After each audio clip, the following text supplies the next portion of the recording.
Hey there, YouTube. I am Sean with Sean Carey Music. Today we're going to look at something called NoteWorthy Composer. And actually, we're not really looking at the software today so much as I want to take you through a little journey here with a song that I did a while back. This was a piece called Watercolor Storm Clouds, and what we need to do is get this out of this old notation program and move it along so that I can bring it into more modern software like Finale. So what we've done here is, let's fade over here and get this. We want to open this up. This is what the song looks like. Now, in order for me to get this out of here, NoteWorthy Composer, I started using this in probably the year 2001. So NoteWorthy Composer was free, and then they had a second version where you had to pay, I think, $25 or maybe it was $50, I forget. And at the time, this is what I could afford, so this is what I used before I ended up moving along to Finale. But the problem is that in order to get out of here, I'm going to have to export this file. But it does not export natively to MP3 or WAV, as far as I know. So what I'm going to do is take this and export it as a Type 1 MIDI file, which you can see I've already done that here. And I can use that MIDI file to then bounce it over to another notation software, or I can throw it in a DAW. But the one thing that I do want to preserve is the way that this song sounds when it's played through NoteWorthy Composer.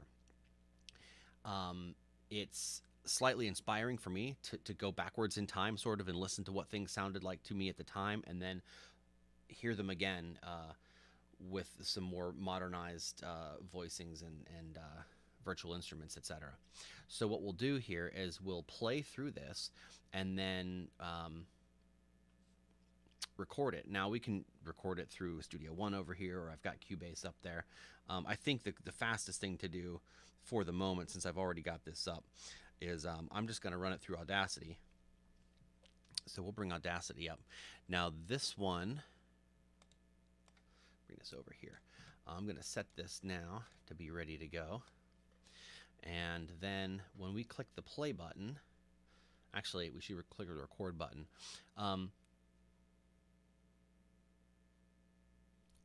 No, I take that back. I don't want to do that either. I'm just going to play, and as I play this, Audacity will capture it, and it does actually a pretty good job of capturing it. And so you'll be able to see here in a second what's going on. So let's just check it out and see what happens, and make sure that it's actually going to work.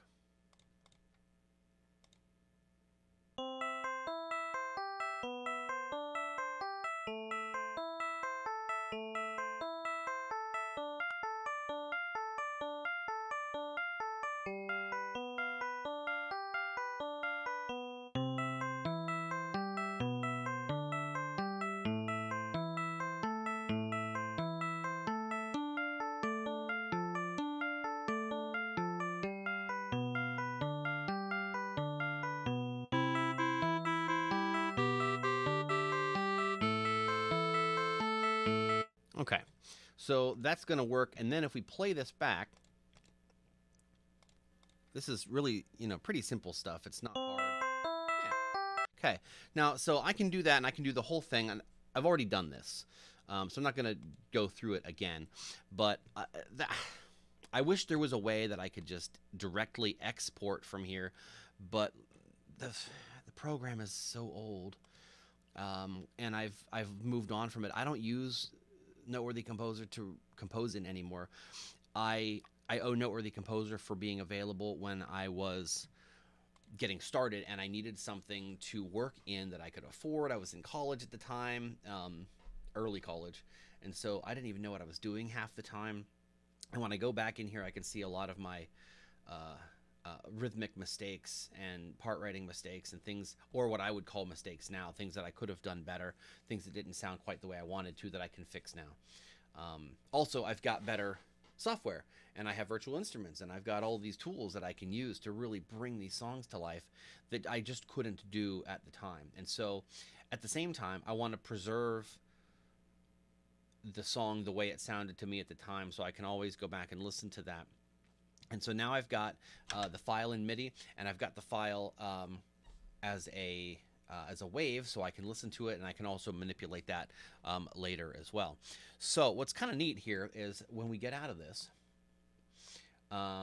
we have the original Noteworthy Composer file, and we have the MIDI track, which I had saved. And then what we did in Audacity was we saved the song as a wave, and we also saved it as an MP3. So why? Just because I like options. I like the buffet approach. So we're going to have both of these in here. Now you'll see these up here. Now these three here were actually recorded shortly after I had written them. I knew a guy who worked at a church across town when I was in Kansas, when I was in college. And he had Cakewalk. This is like 2001, 2002 probably. And he took my MIDI file and he put it into his program. And I think this was before Sonar came out. Maybe it was Sonar 1. I don't know. I think right after that I got Sonar 2, so it might have been 1. Anyways, so he put it into his program and he spit out this piece that I thought sounded really good. And let's use that one. This is what he gave back to me. Sounds very similar.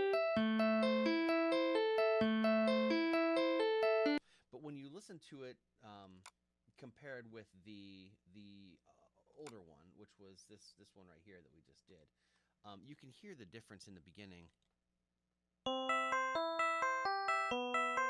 a little brighter, a little harsher, and this is the one that he gave me. I loved it. I like this was great. So I used that, and then I had created a vocal mix with, because there were lyrics that were involved there, and I didn't really do a good job because I didn't have the tools at the time. So now that I have the tools and I have all the files saved, I can go back and I can take this mix, which was the original mix that he gave me. This is the same thing as this, except that this one has some scratches in it. It must have been copied to a disc, and then the disc was scratched when I pulled it in. There's some jitter and some weird stuff in there.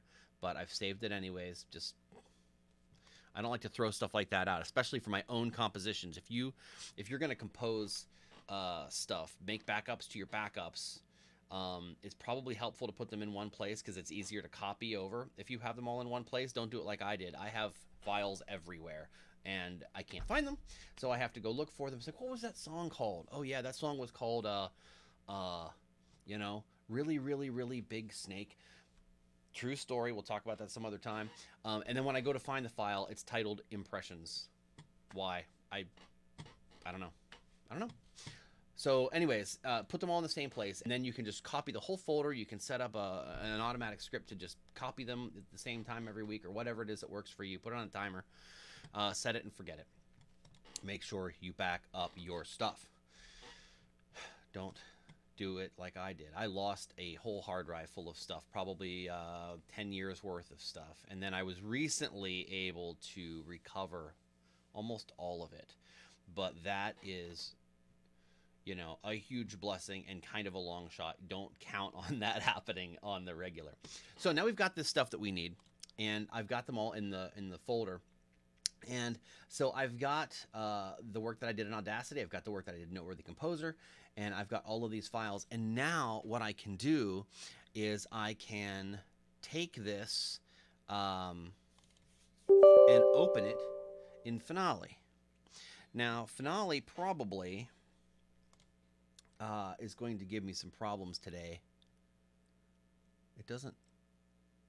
Yeah, I know. That's fine. It doesn't like... I have a Mackie ProFX mixer, and it doesn't really like it for whatever reason. And I think that if we run into that issue...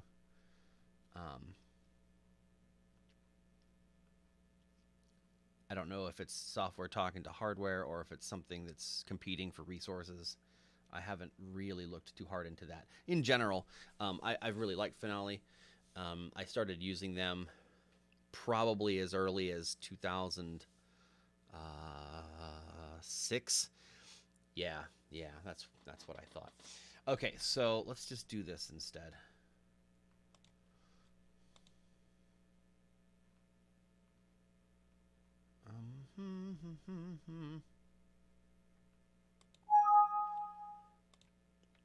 Thank you. Yeah, I never had that problem until I got that mixer, and I bought it over COVID because we needed to stream lessons. Okay, I don't want that one, but I do want, not those.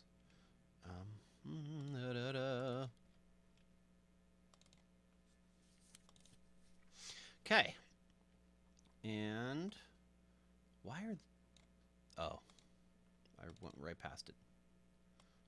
Brilliant. MIDI. All right, let's open the MIDI and see what happens. Now, this will be the first time that I've done this. Tracks become staves, it's cool. Or staves, for those of you purists. Use the files, that's fine. Use the files, quantizations, tempo changes. Do some things, create staves. Oh, whatever, I don't care. Let's try it. Okay.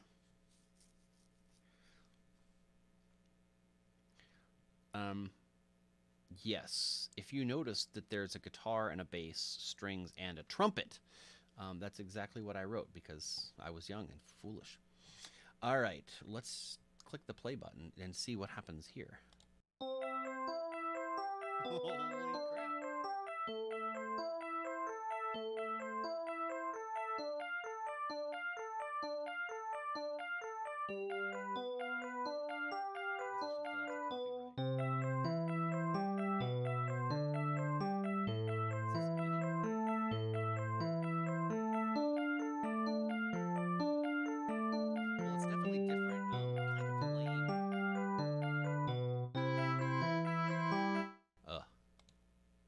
Let's try that. Now, I can change this, and if I wanted to, I could run it through one of my sample libraries that would make this sound tons better. And I will, but for the moment, I just want to see did it open well, checking to see if anything looks weird or funky. Okay, the guitar is now piano because that makes sense.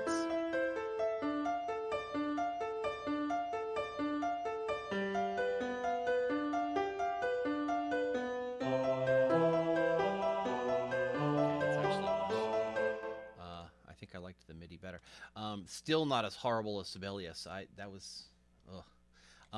Okay, so it looks like everything's in there. Yeah, I know there's some weird stuff going on. I can fix that up, fix it all up, and then da da da da da da dum. Cool. Now, if I save this as a finale file, this is the newest. I am in 2070. Forget I got so many versions of these things. I'm not going to export this because I haven't really done anything with it yet. I am going to save it, and I probably want to save it under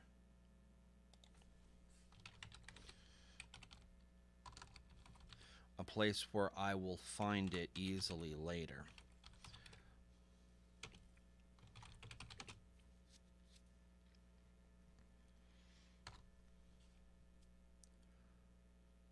Okay.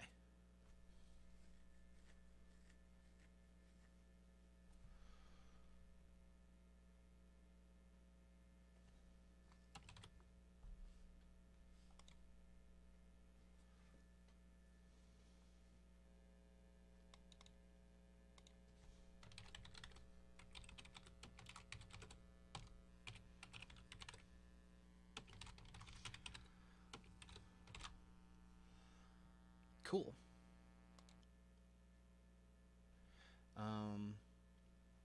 Now it's saved. Now I can work on it, and I can do pretty much whatever needs to get done. I noticed that there's some weird stuff going on in that, which I needed to fix from a long time past.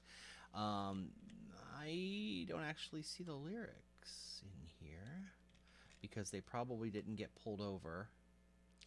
So now we've got this, and so we've got watercolor storm clouds. It's in there. We know where all the things are, and now I can open it in a modern notation software that is up to date. I'm a Finale user. I've been a Finale user for a long time. That was by sort of not accident, but it just happened to be what I was around. Later on in college, after I had been exposed to notation software, Finale was the one that was available, and so I learned to use it. Even at the time, my friends had used Sibelius, and I heard about it. I knew about it, but I wasn't really in the Sibelius ecosystem. And Finale even was difficult to acquire, and so I think I worked in Finale 2006 up until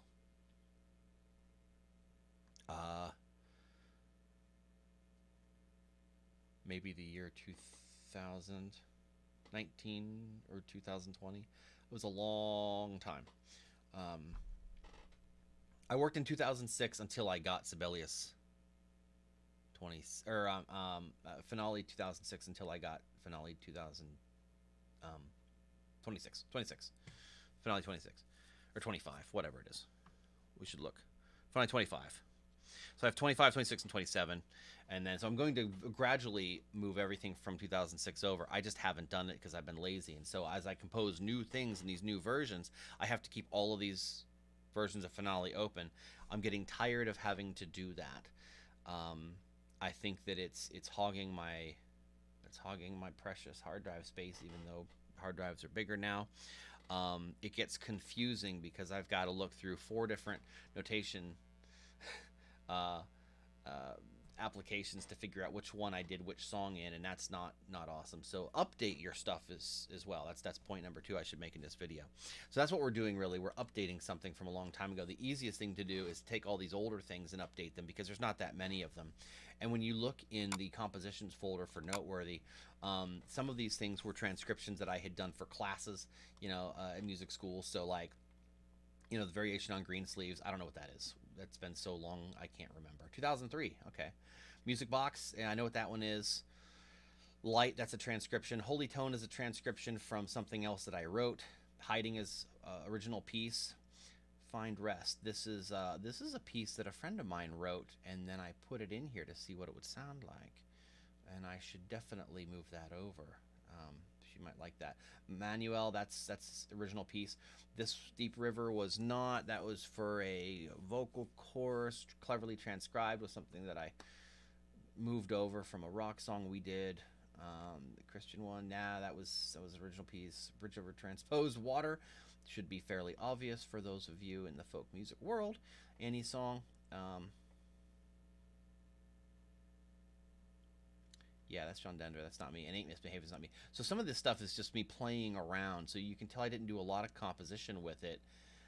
I did some composition with it. I was writing on the guitar a lot. And some piano. So I've got what's in here? 1, 2, 3, not that many. 5 or 6 of these songs that I had done in Noteworthy. And then I need to move them over. Now, Finale, then I have all these other things. And not only have I done a bunch of those, but then I've also got just heaps and heaps of things to look at. So, all right. So that's what we did today. We're looking at Noteworthy Composer, upgrading you, because I don't really work in it anymore. I don't work in Noteworthy Composer. It doesn't have the tools that I need anymore. I mean, it doesn't export to MP3. It doesn't have any of the options to get my sound libraries in there, and it's just not as powerful. It's a 20-year-old program that I appreciate and I have a little bit of love for because it helped get me started into the notation software world. And for that I will be forever grateful, but I can't be using it now, and so all of those songs that I wrote need to be moved on. So that's what that's about. And if you have any questions for me, you can leave them in the comments below. Or if you know, if you've caught something in this video that I maybe overlooked or misspoke on, please let me know, and I'll be happy to correct any of those along the way. Hey, I'm Sean, and I will catch you soon.